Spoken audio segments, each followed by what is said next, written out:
Hello, beautiful people. How are you guys today? Welcome back to the Flow with Chlo channel. I just moved around my whole living room and I'm kind of liking the vibes up at the couch this new way, and it's feeling good. I feel good. How are you guys doing today? Drop it in the comment section down below. If you guys are new here, my name is Chlo, and you most likely tapped on this video because you are someone who's finally coming to that stage where you're recognizing, like, okay, I have a problem with food, whether it be a full-blown eating disorder or just disordered eating or being caught in unhealthy dieting patterns. Maybe you have a little bit of orthorexia, which is a fixation on clean eating. Maybe it's exercise addiction. Maybe you lost your period and you hear me talk about amenorrhea, which is a loss of 3 menstrual cycles or more. You may hear me talk about it a lot on my Instagram, on my TikTok, or on my podcast. Whatever it is you're dealing with, you probably clicked on this because it is the beginning of your journey. That's the title of this YouTube video, is how to get started here on this whole journey. Like, how? What are the steps? Give them to me. I'm going to give you guys, I believe it's 3. Let's see. 1, 2, 3, 4, 5. I'm giving you guys 5 steps today. 5. If I can count, not 1, I'm giving you 5. 5 steps today on kind of how to get the ball rolling on this. So if you are ready for it, let's just click the like button. I really appreciate that. Let's subscribe so that you can then actually start learning more about this journey, and let's just get with it. The first one here, and I have my notes here just so I make sure I stay on track. The first one here is coming to a place of awareness, and you may be like, yes, Chloe, this is why I'm here. I wouldn't be here if I wasn't kind of aware that there is an issue. But let's just dig down a little bit deeper. When I say like coming to a place of awareness of like what's going on, I'm really inviting you to get numb. Because the eating disorder really wins because it numbs you out. You, quite frankly, just have really desensitized yourself from a lot of things. So like back in my ED, right? I look at it now and I'm like horrified at the whole situation and everything I was doing, and how just ruled my life was by calories and diets and exercise and all of that. Like, I'm horrified now looking at it. But the reason why I was able to do it back then was because I was just like so numbed out to like how crazy and intense everything really was, and I didn't allow myself to really feel how much it was impacting my life. And I invite you to just really pause and notice, how has this impacted me? Like, version of me, this beautiful, healthy, amazing version of me, what does her life look like? And then what does my life look like right now? And then what's the discrepancy here? Okay, so that's the hurt. That's the, oh my gosh, wow, yeah, all my friends are off to school, to college, they're getting married, they're starting jobs, they're doing all these things, and I'm sitting at home and I'm still counting my almonds. Like, I'm not going out, I'm not having these experiences. That's the getting unnumb phase. And in this phase, we also step into just an understanding that how we have been doing things hasn't been working out for us. Like, I finally had to just come to the acceptance that veganism wasn't working for me. After like 5 or so years of being vegan, and then eventually turning like raw vegan and getting even more kind of like thrown into that whole thing, I finally had to realize, like, okay, Chlo, it hasn't brought you health, and your life has just become smaller and smaller and smaller since then. So that is your very first step. I actually would really recommend you taking out like a journal and really actually writing about this. Like, how has this impacted my life? What is actually truly really going on? And like, just getting out of the numb state of disassociating from the pain that the eating disorder is actually causing you. My second step here is to realize that support isn't scary. I don't know why I just like pushed and threw over the edge uh, any type of support, whether it was support from my mother, support from my sister, support from my friends, support from a dietitian, a therapist, a coach, a mentor, like whatever it was. I just like had such a thing about like no, I don't want anyone's help with this. It really takes a lot of humbling to realize that in the eating disorder, you might not be thinking correctly. I know that just sucks to hear. I'm like an independent type of woman where I'm like, I'm smart, I'm intelligent. Like, I don't want to be hearing that I'm not thinking correctly. That's just like a diss to me, right? But you have to understand that you're dealing with a mental illness and you may not be thinking correctly. And I don't want to say thinking, like not thinking correctly, the way you are thinking, the lens in which your brain is working through right now is heavily just colored by the eating disorder. And so we can't trust any of it. So I finally had to ask myself, like, who do I trust more? Do I trust my mother, the very person who literally grew me and bathed me every night and changed my diapers and paid for my, all of my things, all of my life, and paid for my schooling and bought me my first car and did all these things, like definitely like has a vested interest in me actually being happy and healthy. Like, do I trust her? Or do I trust what my like eating disorder mind is saying over here? Finally, I had to ask myself that. I was like, who am I trusting more over here? And unfortunately, for many years of my eating disorder, I trusted this over here and it didn't end up quite well. I have only seen support, in my own life as I kind of like, I refused support during my recovery. It was stupid. It took me so many years to get through it. But like past that, I finally started, it's kind of funny. I like healed from my eating disorders. And then I was someone who was like, I want support in life. Like I want to see a therapist once a week. It's funny how much the eating disorder just knows that support is going to help it and it doesn't want it. But I started getting support for other things in life because we always have things, right? I started getting support on those things kind of after my ED, started becoming more vulnerable, sharing things with people, allowing other people to support me and help me to like help kind of guide me. And I just have felt this last couple of years, I've just felt seen, I felt heard, I felt like I've been able to process through things, I felt like I've been able to take gigantic leaps forward. In directions that I wouldn't have been able to without the support of other people behind me. And I just really have learned to love it. So in my personal life, I've learned to absolutely love support now because I see it as something fun. I like, I talk to my coach and I'm like, oh my gosh, I see that you're here. I want to be there. This is so fun. I want to talk with you all the time. Like my business coach, I'm like, yes, let's just all day, every day. I just want to talk to you. I want to learn from you. I want to be in your presence because you have gotten to a place where I want to be. And so I see it as really fun now and really like, yes, yes, yes, yes, yes, yes, yes. I really, really, really, really, really, really, really want to learn from you. And I get excited about the prospect of me being able to actually learn those things in a way shorter time frame, right? I, just as an example, like I grew my business, opened up in like 2018 and, probably made like 10K. Next year probably made like maybe 15K. And then the next year made like 34. And then I worked with a business coach and I made almost 200. So it just jumps you. It jumps you a lot when you're working with someone who has a clearer like understanding of the situation, has a different perception, and also is living what you want to live. So I know that your eating disorder is probably really stubborn and is like, I don't want to receive medical help and I don't want to receive help from a therapist. And I just invite you to really soften that and be like, hey, how can I see this as a really cool opportunity to be surrounded by people who are going to help me go where I want to go faster? Number 3, I really recommend finding some sort of eating disorder recovery community. I know that the girls who have been in my community this past year have literally just, they have grown leaps and bounds, and I've gotten just so many messages from people being like, this was like the highlight of me working with you, was being in the community.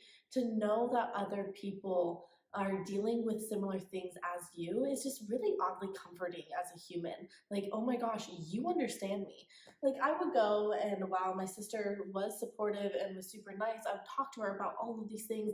I just think that veganism is like the best thing in the world, and oh my gosh, I like don't know if I can let it go, and I'm really fearful if I eat chicken. And my sister's like there and listening, and at the same time she's like, you're crazy, just eat the chicken, right? But if I talk to a friend who was like dealing through the same thing, she's like, oh, I know, I just keep on getting unraveled in like the narratives around around the interweb space, right? That talk about veganism and how good it is. And you know what I did? I started doing this and I started doing this, and this really helped me.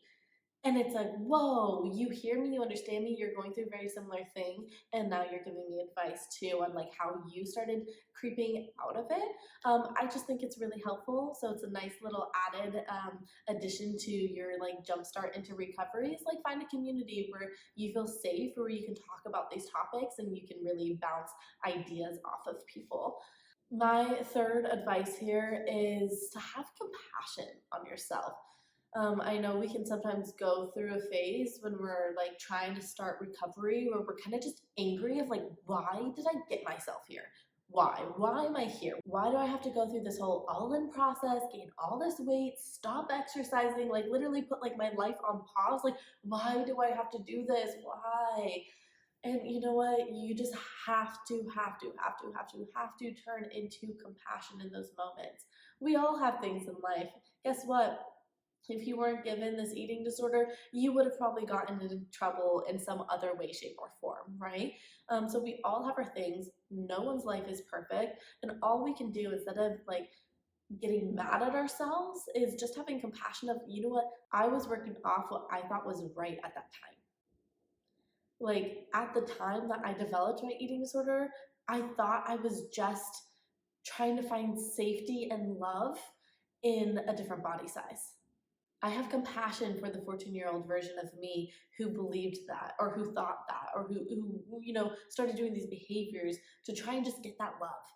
So compassion is going to allow you to get rid of the frustration and to step into a different energy state. It's like, you know, I just have compassion for how hard this recovery is right now and for me and where I'm at. It's so much better than I hate where I'm at. This is so annoying. It's just like, okay, how can we go back into, instead of like hating on ourselves, how can we go back to this love and compassion for ourselves and for where we're at? Because I personally preach that like love is literally your answer to healing. Tapping into the frequency of love, learning how to become more love, learning how to receive and accept more love, that is healing right there. And it has to start with us learning to love ourselves and learning to have compassion on ourselves. Your next step here in your eating disorder recovery starter kit is to research. And not just like research about what is this and like what are the ways that I can get out of this, right? Like what is energy debt? Why did my period go? Like, yes, research that. But what I really want you to start researching is like, what are my narratives? What are my beliefs? What are my thoughts? What are my narratives? Like literally as if you were a scientist with a microscope, I want you to start looking at all this stuff and start getting really clear, like, wow, I've had this narrative my whole life that says that if I don't maintain this type of body size and shape, that I'm not gonna be loved. Whoa, let me dissect that. Where did this come from? Who did I hear this from? Did I adopt it from someone else? Have I experienced a moment that caused me to think this? Like, get really curious about what's going on. What are these narratives in my head? Again, that's part of just like the self-awareness is, where am I even at here? How am I actually really viewing food in my body? How am I viewing exercise? How am I using exercise? Get really clear on all of those things. The very last and final step here in your eating disorder recovery starter kit is to get dedicated. Summon up all the energy that you can to go through this process. It takes a lot of dedication. You're going to be constantly day in and day out fighting that eating disorder voice. And I know that can sound really like defeating. It can sound really exhausting, but it's more exhausting to live in your eating disorder, I promise you. So being able to cultivate this desire, this craving for health, for getting your period back, for whatever it is, it might help to pick like a specific thing. Like for me, I was like, I want kids, I want to be fertile, I'm getting my period back. That was my drive for recovery. I didn't even think at that point, I was like, okay, food freedom, I don't care. I'm fine eating what I was eating, you know what I mean? But like, at that point, I didn't really even, I was so drenched into the disordered eating that I was like, I didn't even care about like food freedom. Like, I don't care about that. But for me, something I did care about was having a family. And so I used that to really, really help me be my big push to summon up a lot of energy for me to get very, very dedicated to the whole process. I myself set kind of guidelines. I literally remember telling my mom this was like my last little recovery stint. I remember it was August. It was like August 19th was that first day that I went all in. And I remember telling my mom, I was like, Mom, this was like probably a week before I went all in. I was like, if I don't get my period back by the end of the year, then I'm going to, I don't even know what it was, but it was something of the sorts of like, then I'm going to go and I'm going to go see a gynecologist. I'm going to go back to treatment. I don't know. It was just some sort of like ultimatum that I gave. I don't even know what the ultimatum was, but pretty much it was just like, you're getting your period back by the end of the year. Well, funnily enough, by December 31st of that year, I got my period back, like the very last day. And I think that that really helped me personally to have these goals of I was like, I need to be at this healthier weight by this time. I need to be, eating all foods by this time. I got to let go of exercise by this time. Like I set myself goals and I knew that like I needed to continue moving forward because I couldn't just procrastinate on these goals. I had to take steps, right? For me, I was like, I can't just like all of a sudden eat all foods. If my date is like by March 1st, I have to be eating all foods without hesitation, then I needed to, in February and in January and December, I needed to be challenging slowly but surely all of my fear foods and all of the combination of foods that would be really scary to me. So that really helped me. It might help you, it might not. We all have our different our different ways of trying to go about this. But for me, I'm someone who's like, I like dates. I don't like procrastinating. I like to stay on top of stuff. I like to accomplish things. So I utilize that understanding of myself to push me in recovery. Because I was like, okay, if I gave myself a goal to recover by the end of the year, I don't like losing. So you better bet I'm going to start eating my breakfast, my snack, my lunch, my snack, my dinner, my snack, and another snack. Like you better bet I'm just doing it because I told myself I have a goal to reach. So get dedicated, set your goals, and that is kind of the beginning of recovery here. I hope that this was really helpful for you guys. If you are wanting a more kind of handheld approach through your recovery journey, I do work one-on-one with girls. I also have my course, Get Your Flow On, and I also have a new masterclass called Awakening Your Digestive Flow, which is a very fun masterclass for any of you guys who are dealing with the chronic bloating, constipation, maybe you're developing things like SIBO and Candida and all this type of stuff. I really walk through in that masterclass like the big things that are actually getting your digestive system to flare up so that you don't go towards these approaches like detoxing or an elimination diet to try and fix it, because that's actually not your solution at all. So all of that stuff is just linked down below for you guys. I'm always on Instagram. You can come over and say hi. You can say hi in these comments. I love feeling like we have a community here, so don't be shy. And that's it for today's video, guys. I really hope that you subscribed, especially if you're on this journey. That's part of the whole research, dedication, like being subscribed to a community like this is going to really help you with that. You can go and you can binge watch all of my past previous videos. There's some fun ones. I talk about how I got my period back. I talk about how I left veganism. I talk about orthorexia. I talk about a lot of things. So many videos out there.